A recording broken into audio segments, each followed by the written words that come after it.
Hi guys, I'm Louis, the producer and host of Uncharted Parenting and Programs and Parent Coordinator here at Encounter Youth. But most importantly, I'm a husband and I'm a dad to two boys as well. As you all know, parenting can be a wild adventure. It's full of that messy stuff, full of all of that unpredictable stuff, full of uncomfortable moments. But basically, it's uncharted territory.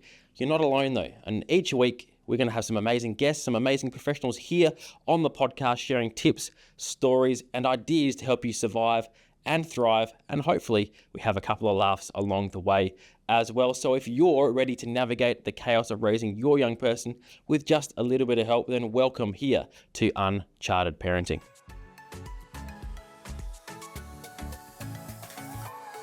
Well, Jana, it's a pleasure to have you back again for season 2 of Uncharted Parenting. Thank you for all of your insight and wisdom you gave us in season 1, and it's a pleasure to have you back again today. Thanks for having me. And we're going to be focusing on a few different topics. So we're going to be talking about things like body image, social media, online content, age-appropriate conversations, things that are relevant for parents of all ages, I guess, from young kids all the way through to teenagers and older kids as well. But I'm actually excited to announce that Jana's going to be our resident consent and sexuality educator here on Uncharted Parenting. So she's going to be coming back over a few different weeks for a few different topics. But we're going to dive into the topic of body image today. But before we do that, I'd love for you to introduce yourself again and just give us a bit of a recap of your 2025 and how that went for you. Oh my goodness, where do I start? So for anyone who doesn't know, I am an accredited sexuality educator.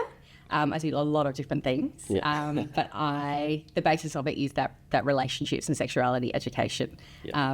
And I think I said to you last time, if you asked my son, my 13-year-old, how he would describe my work, is that I teach people to be good humans. Yeah. Oh, and I'm like, do you know what? I think that's it. I think that hits the mark. That's a pretty good description. Yeah. 2025 was a whirlwind. Yeah. It was nonstop. It was a good non-stop. It was, I think I reached over 20,000 young people in the year. I did over 200 workshops and that's fantastic. Very cup filling. Yeah, amazing. And you also have another job alongside of that, which is with the Legal Services Commission. Yeah, I do. So you're a very busy lady. Very busy. And 2 young boys as well, I might add. 2 young boys. Yeah. Oh, yeah. You really don't stop. But no, thank you for giving us a bit of a recap. And I'm sure that your wisdom, your insight will help parents again this season. So we're very thankful to have you back. Thanks for having me. Well, we're just going to dive into it. We're just going to go ahead and dive on into body image, all things body image today, Jana. And so what I'd like to start with, I guess, is from what you're seeing with the work that you do. You work with young people, you work with sports clubs and adults as well.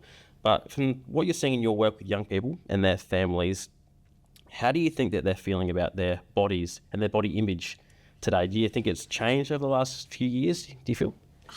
I think it definitely has changed. Back in the 80s, it was diet culture and all of that stuff, and then 90s. I think it just goes up and down. There was this teeny tiny little spot where there was this body positivity movement. But I think it's just, I don't think it's gone any better. I think that social media is still having a really big impact on the way we perceive our bodies in terms of how they should look, but also how they should function, and then other people's bodies, how other people's bodies should look and how other people's bodies should function. This dissatisfaction with our bodies as well. And the body positivity movement is great, but I think that even that concept can be really hard for people as well, like putting such pressure on everyone to be positive about their body when that's not possible for everyone. So this body neutrality is a little bit better, but social media is just crazy. Yes, that's crazy, isn't it? It's crazy, and not just for young people, for adults too. We're constantly being bombarded with all these different messages and things that we should be doing. It's interesting that you mentioned about the body negativity versus positivity. Even myself, I feel like I always focus on the negatives, or what I could be doing better. Lose a bit of weight here, lose a bit of weight there. Like there's always something that I could be doing better. Whereas I think you described it as body neutrality. And do you think there's a difference between is it gender specific, or do you feel like it's equal either way? It's across all genders. Yeah. You know, everyone's obviously genders are going to experience it really differently. You know, young girls and women, we're told to, you know, be thin, but also be curvy. Yeah. You know, and young boys and men, they're told to be muscular, but then not too big. Yeah. You know, but still be lean. But then people who are trans or non-binary, you know, they've got to look a certain way. They've got to be passing, or if they are even portrayed in the media, which, you know, is not as common. And if they are portrayed in the media, it's usually because their gender are diverse. Yep. But yeah, it's across all genders.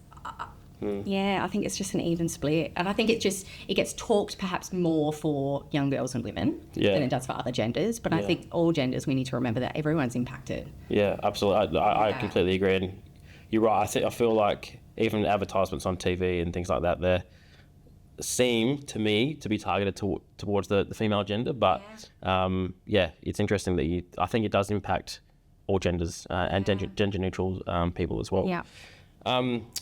We'll probably dive into, I guess, because it's such a massive and diverse topic, social media online, we will dive into that in probably another episode. But just quickly, I'm sure things like social media, like we discussed, even maybe AI as well, playing a bigger role in how our young people are perceiving their body image. Yeah. But we're actually going to dive deeper into that, like I said, in a further episode. But what I'd like to do, if possible, is break this down for parents who have daughters, parents who have sons, like you and I. We both have sons. We both have 2 boys. Or perhaps there's some parents out there who have a young person who's gender fluid.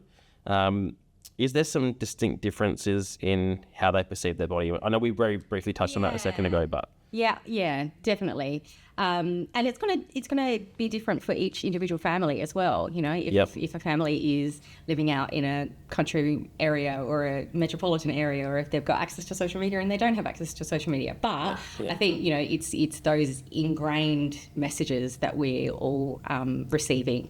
You know, you've got to be, if you're female, you've got to be thin. You know, you've got to look a certain way. Boys and young men, you've got to be muscly and fit and strong. I was just the other day, it was a couple of weeks ago. Do you know what? It was probably last year, but it just feels like it was a couple of weeks ago. Flying by that fast. I remember, I think I was at one of the kids' footy games and I was talking to one of the parents or something like that, and then, you know how it goes, you just talk about random things. But just talking about her young son, who was like 10 or 11 at the time, you know, being really strict around his diet and making sure he's getting this amount of protein and that and this. And I'm like... Wow, 10. Yeah. And I'm like, a 10-year-old... Like, that wouldn't have even occurred to me when I was 10. No. And it's like, okay, you can be conscious about what you're putting into your body. Yes, that's fine. But like, if that is just controlling your life, like it was... I think when I was 10, I think I would have been more worried about, Mum, can we go to Macca's on the way home? Like, I wouldn't be thinking about the protein content or... No, I was thinking, like, do I have batteries for my Game Boy? Yeah, that's right. But that was surprising to me. Yeah. Wow, even at that young age, that's crazy. That's crazy to me. It's interesting you say that. I think we are in a culture now that is a bit more aware of... Definitely a lot more aware of what they're putting into their bodies. Yeah. And I think that is a good thing. It is a good thing. Yeah. But if it's controlling, like if you're spending more time in the kitchen counting calories or counting grams of protein and you're not outside running around and having fun. Yeah. There's a balance there, isn't there? Yeah, there's got to be a balance. Yeah, great. And I think parents are trying the best, aren't they? But I'm sure that when it comes to these sorts of topics, they probably feel a little bit unsure in how to even approach it or how to even start that conversation.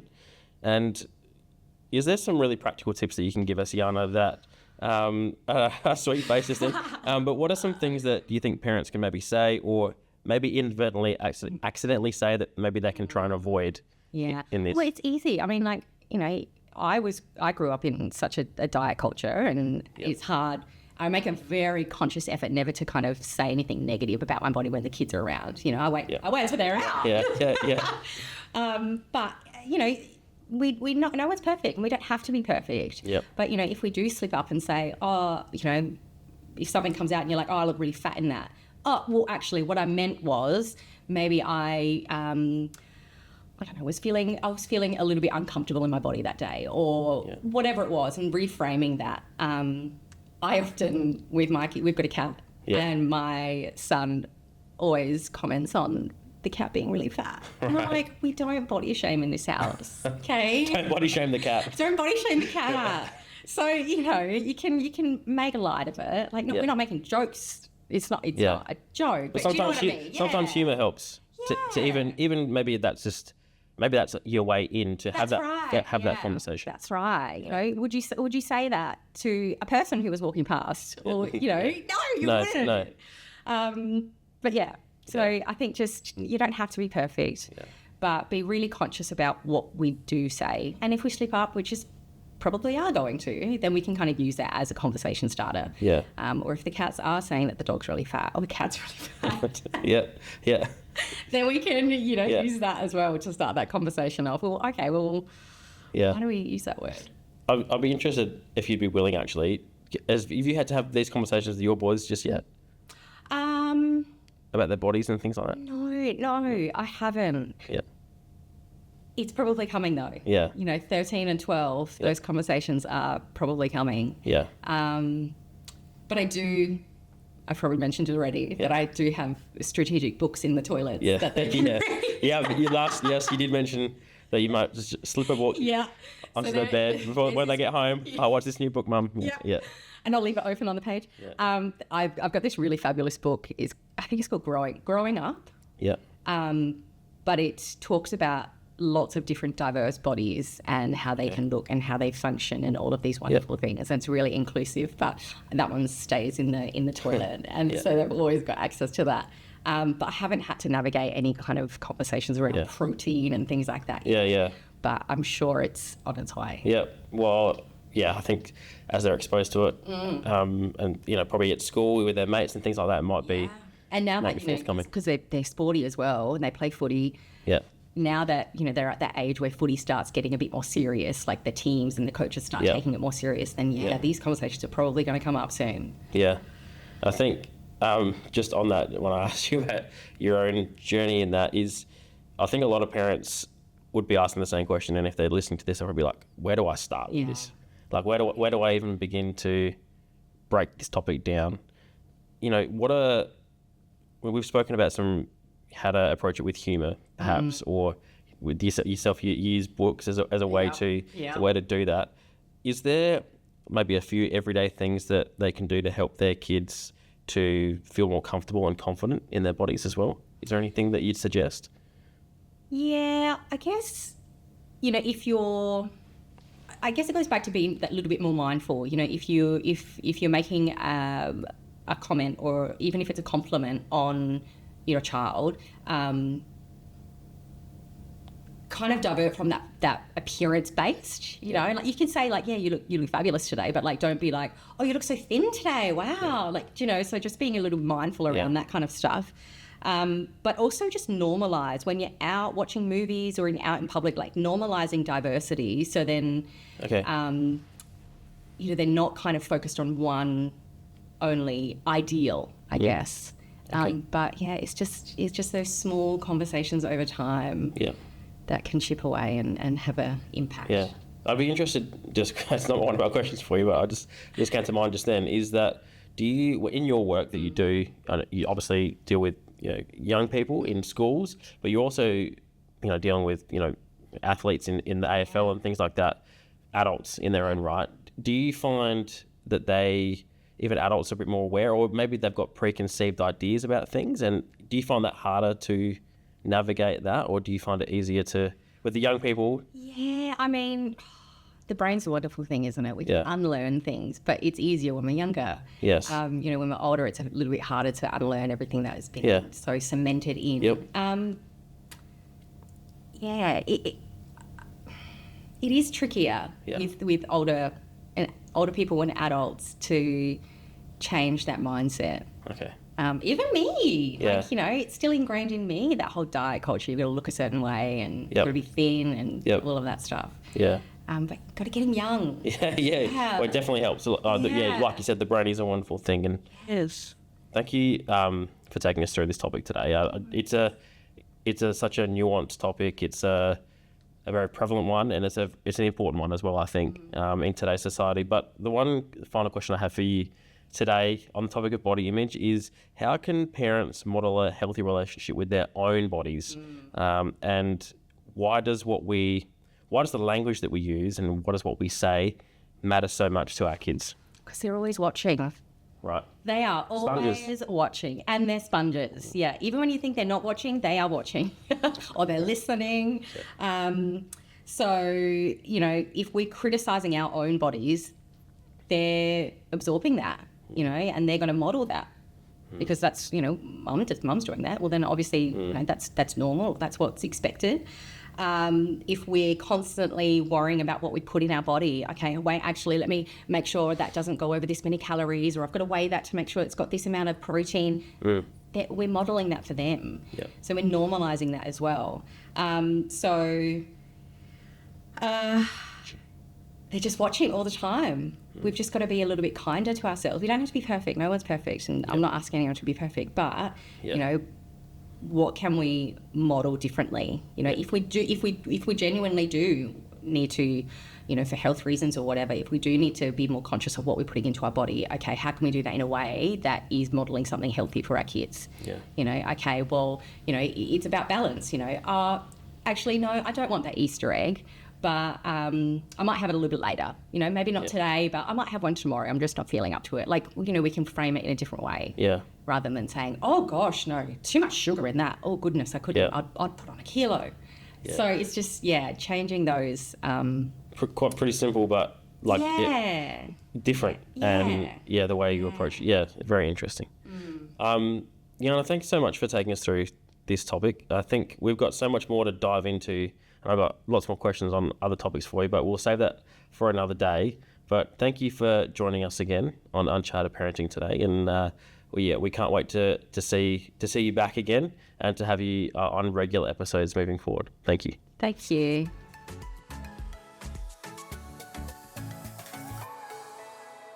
Thank you for joining me on this episode of Uncharted Parenting. Remember, you can catch all of your episodes on all of your favorite streaming platforms, including Spotify, Apple Podcasts, YouTube, and on Podbean as well. And remember, we want to hear from you guys. So send in your comments, your feedback, all of your questions to podcast@encounteryouth.com.au, and we'll see you in the next episode.